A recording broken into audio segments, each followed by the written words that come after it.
Մի կարճ պատմություն պատմեմ, ուրեմն կխնդրեմ մինչև վերջ լսել, ուրեմն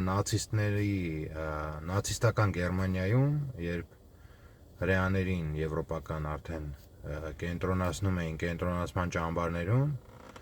միացած երևույթ կար, երբ նացիստները հրեաների մեջից հենց ընտրում էին այսպես ֆունկցիոնալ բանտարկյալներ, ովքեր որ պետք է կատարեին այն, ինչ նացիստները կեղտոտ գործ էին համարում եւ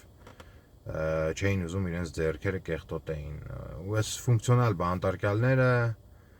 իրենց իսկ հայրենակիցներին պատժում էին, ամենադաժան միջոցներն էին կիրառում, խոշտանգում էին, այսպես նվաստացնում էին,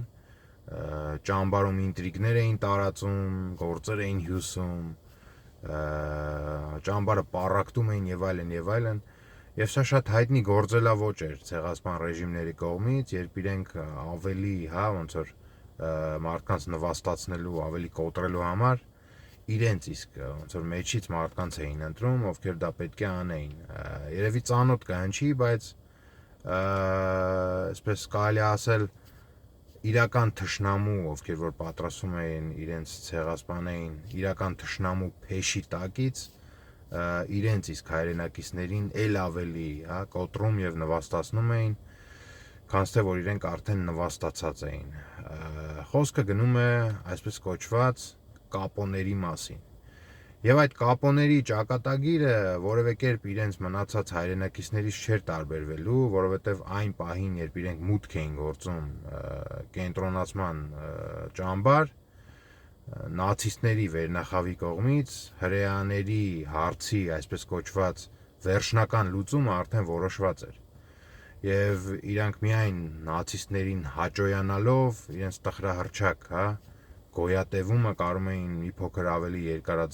երկարացնեին եւ քնում էին մի փոքր ավելի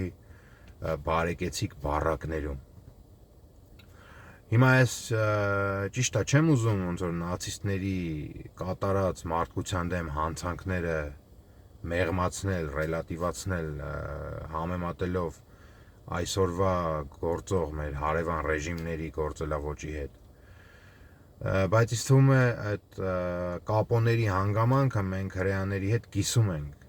Եվ ի համեմատ հրեաների, ովքեր որ միայն այն պարագայում էր, արդեն ամեն ինչ ուշ էր, պետք է հասկանային, որ նման մարդիկ, այդ կապոները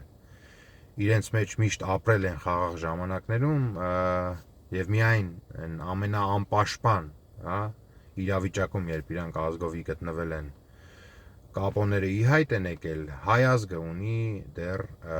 ընտրության հնարավորություն եւ դրա համար պետք է այդ զուգահեռները իմ կարծիքով տանել եւ ճանաչել հայ կապոներին։